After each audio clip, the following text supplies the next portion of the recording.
कहानी के शुरू में हम मिलते हैं xiao zhao से। उसे जल्दी से शादी करनी है और उसकी एक शर्त है, उसे एक ऐसे इंसान चाहिए जिसके पास काफी ज्यादा पैसा हो। दरअसल वो जब काफी छोटी थी वो काफी ज्यादा अमीर थी और उसके पापा के मरने के बाद उनका फैमिली हाउस उनके पास नहीं रहा, इसलिए उसका अब एक ही सपना है और वो है इस घर को वापस लेना। और दूसरी तरफ ये है मिंग। मिंग अपने करियर में काफी अनसक्सेसफुल है, उसके पास काफी सारे प्लान्स थे पर कोई भी काम नहीं करता था। इन दोनों की जिंदगी काफी खराब जा रही थी। वहीं दूसरी तरफ मिंग वॉशरूम में होता है कि तभी उसे लोगों की बातें सुनाई देती है। उसकी कंपनी का मैनेजर किसी के साथ डील कर रहा था और मिंग उनकी बातें सुन लेता है। जैसे ही उसके मैनेजर को रियलाइज होता है कि मिंग इसके पीछे है, उसे काफी गुस्सा आता है। इसलिए वो मिंग से कहता है, तुम मेरे सीक्रेट को बचा कर रखना, बदले में मैं तुम्हारे बिजनेस में इन्वेस्ट करूंगा। ये दोनों काफी सैड होते हैं और ये वापस अपने घर आ रहे थे और यहाँ हमें पता चलता है कि इन दोनों का घर तो सेम है। बस बात सिर्फ इतनी सी थी कि xiao zhao 2018 में रहती थी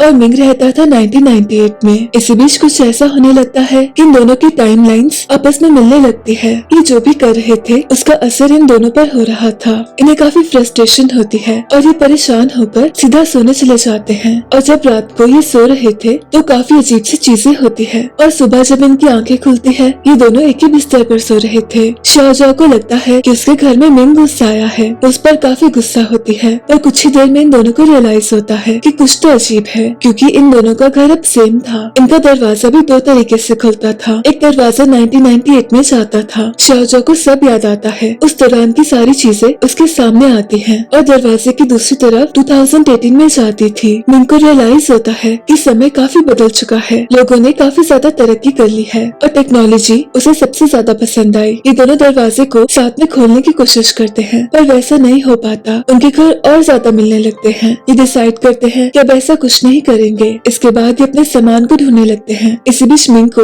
xiao zhao की एक तस्वीर मिलती है। ये तस्वीर काफी साल पहले की थी, उसमें उसके पापा थे। xiao zhao डिसाइड करती है कि वो अपने पापा से मिलेगी। वो तैयार होकर दरवाजा खोलने की कोशिश करती है पर वो वैसा कर नहीं पाती। इन्हें रियलाइज होता है कि xiao zhao 1998 का दरवाजा नहीं खोल सकती, वो सिर्फ मिंग ही कर सकता है। इसलिए मिंग उस दरवाजे को खोलता है और xiao zhao जाती है अपने पापा से मिलने। वो उनकी तरफ जा ही रही थी कि तभी अजीब सी चीजें होने लगती है, यानी कि xiao zhao अपने पास्ट में नहीं जा सकती थी। वो टाइमलाइन के साथ छेड़छाड़ नहीं कर सकती थी, न ही वो अपने पापा या अपने छोटे वर्जन से मिल सकती थी। उसे काफी दुख होता है और मिंग उससे बातें करता है। इस बीच xiao zhao उसे किचन दिखाती है। उसे बताती है कि उसके पापा काफी पहले मर गए थे, उनका एक्सीडेंट हो गया था। पुलिस ने उन्हें ऐसा बताया कि वो शराब पीकर गाड़ी चला रहे थे, इसी बीच उनकी मौत हो गई। इसके बाद ये दोनों वापस आते हैं। मिंग देखता है कि xiao zhao के पास काफी सारी चीजें हैं। उसे ये सब देखकर काफी हैरानी होती है। वो देखता है कि फोन में ही गाना बज रहा है, इसीलिए वो उसे मजाक में पूछता है कि क्या तुम्हारा फोन खाना ला सकता है। तो xiao zhao कुछ खाने को ऑर्डर करती है। ये देखकर मिंग को काफी हैरानी होती है, उसे यकीन नहीं हो पाता कि सब कैसे मुमकिन है। वहीं दूसरी तरफ 2018 में कुछ लोग एक रिसर्च कर रहे थे। ये सब लोग फ्यूचर में जाना चाहते थे और कुछ समय पहले इन्होंने कोशिश भी की थी।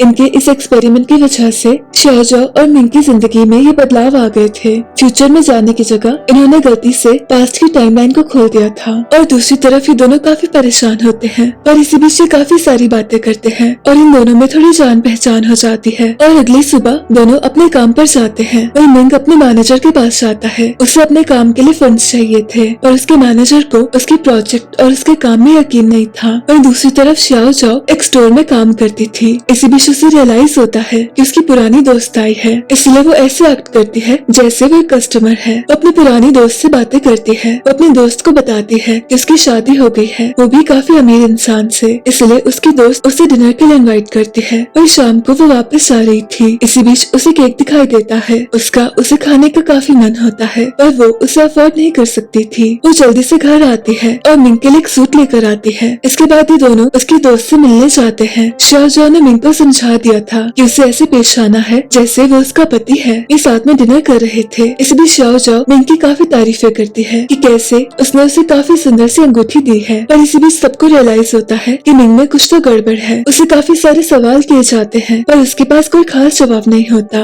xiao zhao की दोस्त उस पर काफी हंसने लगती है। वो उसका काफी मजाक उड़ाती है। वो कहती है कि तुम दोनों की जोड़ी एकदम परफेक्ट है। xiao zhao को काफी गुस्सा आता है और इसी बीच सबको रियलाइज होता है कि xiao zhao की अंगूठी नकली है। अभी दोनों वापस घर पर आते हैं। वो काफी ज्यादा रो रही थी, उसका केक खाने का मन था। मिंग के पास केक तो नहीं था पर उसके पास एक रेसिपी थी जिसका टेस्ट काफी हद तक केक की तरह आता था, इसलिए वो उसे xiaozhou को देता है। इसी बीच इन्हें न्यूज में सुनाई देता है कि एक इंसान ने लॉटरी जीत ली और तभी इन्हें एक आइडिया आता है। ये फ्यूचर में जाकर लॉटरी का वो वाला नंबर लेते हैं जो जीतने वाला था। ये दोनों काफी ज्यादा खुश होते हैं। ये काफी सारे पैसे स्पेंड करते हैं। ये कभी 2018 में जाते और कभी 1998 में। इसी बीच मिंग को रियलाइज होता है कि शायद वो xiaozhou को पसंद करने लगा है। इन्होंने काफी अल्कोहल कंज्यूम की थी पर इनके पास उन्हें चुकाने के पैसे नहीं थे, इसलिए xiaozhou को अपना बैग गिरवी रखना पड़ता है। वहीं अगली सुबह ये वापस आते हैं। ये काफी खुश होते हैं क्योंकि आज तो लॉटरी का रिजल्ट आने वाला था। इसी बीच इन्हें रियलाइज होता है कि दोनों एक दूसरे को पसंद करने लगे हैं। इसके बाद वो टाइम आता है जिसका इन्हें काफी समय से इंतजार था। इनकी लॉटरी का रिजल्ट आता है पर क्योंकि इन्होंने टाइमलाइन को बदलने की कोशिश की थी, ये जीत नहीं पाते। xiaozhou अपना बैग लेने की कोशिश करती है पर वो वैसा कर नहीं पाती। वो काफी गुस्से में होती है। इन दोनों में काफी ज्यादा बहस होती है। इसी बीच xiaozhou को रियलाइज होता है कि फ्यूचर में मिंग काफी बड़ा आदमी बन गया है। वो काफी ज्यादा अमीर भी है, इसलिए वो बिल्डिंग में जाने की कोशिश करते हैं। xiaozhou को अंदर जाने नहीं दिया जाता और मिंग अंदर चला जाता है। वो देखता है कि उसका फ्यूचर का वर्जन काफी ज्यादा अमीर है और काफी ज्यादा सक्सेसफुल है। लोग उसके आगे पीछे घूमते हैं और क्योंकि वो उसके इतने पास आ गया था, इसलिए कुछ परेशानियां आ जाती हैं। आसपास की चीजें गिरने लगती है और इसी बीच मिंग को काफी गहरी चोट आती है और तभी फ्यूचर के मिंग को सब कुछ रियलाइज होता है कि आखिर ऐसा क्यों हुआ। उसे सब याद आता है क्योंकि उसके पास्ट में चेंजेस हो गए थे।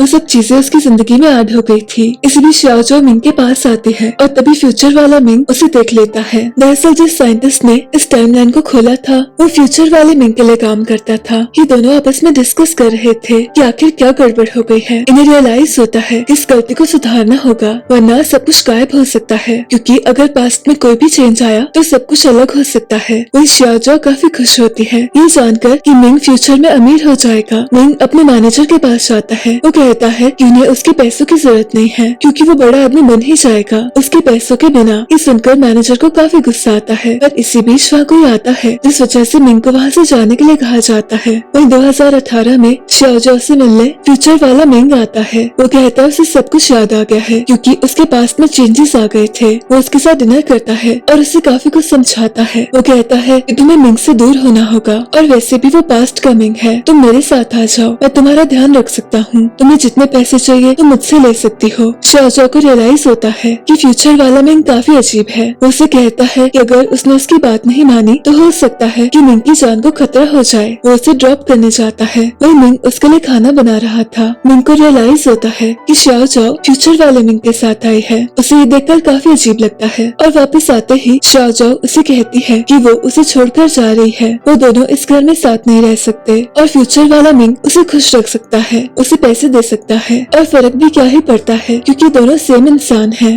और मिंग भी उसे ज्यादा कुछ नहीं कहता। वो xiaozhou को उसके पापा का घर वापस मिल जाता है और साथ ही xiaozhou मिंग को बताती है कि फ्यूचर वाले मिंग ने उसे कहा है कि वो अपने मैनेजर से पैसे ले ले, उसका ऑफर एक्सेप्ट कर ले, इसलिए मिंग वैसा ही करता है। और फाइनली xiaozhou उसे छोड़कर चली जाती है और जाते जाते वो दरवाजा हल्का सा खुला छोड़ देती है। और दूसरी तरफ हम देखते हैं कि मिंग का मैनेजर कंपनी में कुछ गड़बड़ कर रहा था। तभी उसे कोई रोकने आता है। काफी ज्यादा अंधेरा होता है। इन दोनों में हाथापाई होती है और गलती से दूसरे इंसान को काफी चोट आती है। मैनेजर देखता है कि वो तो जिंदा है। तभी उसके दिमाग में एक आइडिया आता है। वो उसे काफी सारी अल्कोहल देता है। वही पास्ट का मिंग xiaozhou से मिलने आता है। वो ऐसे बिहेव करता है जैसे वो फ्यूचर का मिंग है। वो उसे उसका बैग लुटाता है और कुछ बातें शुरू करता है कि उसे अपना ध्यान रखना होगा और ये सब चीजें। और तभी xiaozhou को रियलाइज होता है कि ये तो उसका मिंग है। वो उसे समझाती है कि उसे काफी ज्यादा मेहनत करनी है, उसे कुछ करके दिखाना है। ये दोनों एक दूसरे को अलविदा कहते हैं। इनका एक दूसरे से दूर होने का मन नहीं होता पर इनके पास कोई और ऑप्शन भी नहीं था। मिंग को जाना ही पड़ता है और xiaozhou भी काफी सैड होती है। वही वापस जाकर मिंग को कॉल आता है। ये उसके मैनेजर का कॉल था। उसके मैनेजर ने उसे बुलाया था। मिंग जल्दी से उसे मिलने जाता है। उसके मैनेजर के पास 2 गाड़ियाँ थी। एक वो खुद ड्राइव कर रहा था और दूसरा मिंग ड्राइव कर रहा था। इस बीच मैनेजर एक शख्स की बॉडी निकालता है और उसे गाड़ी में बांध देता है। और तभी फ्यूचर वाले मिंग को सब याद आ रहा था कि वो कैसे इतना अमीर हो गया। दरअसल उसने मैनेजर के साथ मिलकर उस इंसान का खून कर दिया था। मैनेजर ने उसे काफी सारे पैसे दिए थे अपना मुंह बंद रखने के लिए। इसके बाद उसे काफी सक्सेस मिली। वो काफी बड़ा आदमी बन गया पर साथ ही उसमें से अच्छाई गायब हो गई। वो काफी ज्यादा बुरा भी बन गया पर आज उसे इस बात का रिग्रेट नहीं था। वो चाहता था कि वैसा ही हो, इसलिए उसने xiaozhou से कहा था कि मिंग मैनेजर का ऑफर एक्सेप्ट कर ले। इस बीच पास्ट में मिंग को रियलाइज होता है कि जिस इंसान को वो मारने जा रहा है वो दरअसल शाओजॉ के पापा है। शाओजॉ ने उन्हें बताया था कि उसके पापा के मरने के बाद बस उनकी कीचेन बची थी, इसलिए मिंग उन्हें बचा लेता है, उन्हें मरने नहीं देता। अब क्योंकि टाइमलाइन में इतना बड़ा चेंज आ गया था, फ्यूचर वाला मिंग हमेशा के लिए गायब हो जाता है। उसकी तरक्की और उसकी बुराई दोनों उसके साथ गुम हो जाते हैं। वही शाओजॉ के पापा मिंग को शुक्रिया कहते हैं और मैनेजर को पकड़ लिया जाता है। वही 2018 में शाओजॉ डिसाइड करती है कि उसे मिंग का ऑफर नहीं चाहिए, पर इसी बीच वहाँ काफी सारे बदलाव आते हैं। उसे रियलाइज होता है कि उसके पापा नहीं मरे और वो हमेशा खुश रही अपने पापा के साथ। पर तभी दोनों टाइमलाइंस में काफी सारे चेंजेस आना शुरू होते हैं। शाओजॉ और मिंग एक दूसरे को महसूस करने लगते हैं। ये दोनों एक दूसरे को देख पा रहे थे पर मिल नहीं पा रहे थे। ये दोनों एक ऐसे पॉइंट पर आते हैं जहाँ ये दोनों एक दूसरे से मिल पाते हैं। अब क्योंकि शाओजॉ के अतीत में चेंजेस आ गए थे, ये दोनों अच्छे से जानते थे कि शाओजॉ उसे याद नहीं रख पाएगी, इसलिए ये दोनों वादा करते हैं कि फ्यूचर में हम जरूर मिलेंगे। ये दोनों ही एक दूसरे से काफी प्यार करते थे, पर दो अलग टाइमलाइंस की वजह से इनका साथ में होना इम्पॉसिबल था। और देखते ही देखते शाओजॉ मिंग की आंखों के सामने से गायब हो जाती है और काफी सालों बाद मिंग जब 40 साल से ऊपर का था, वो शाओजॉ को देखता है। उसे सब कुछ याद होता है, पर शाओजॉ उसे नहीं जानती थी और वो मिंग के मुकाबले काफी ज्यादा यंग होती है। मिंग उसके पास आता है तो आखिरकार इनकी फिर से मुलाकात होती है। तो इसी के साथ इस कहानी का अंत होता है। मेरी आपसे फिर से मुलाकात होगी एक और नई कहानी के साथ।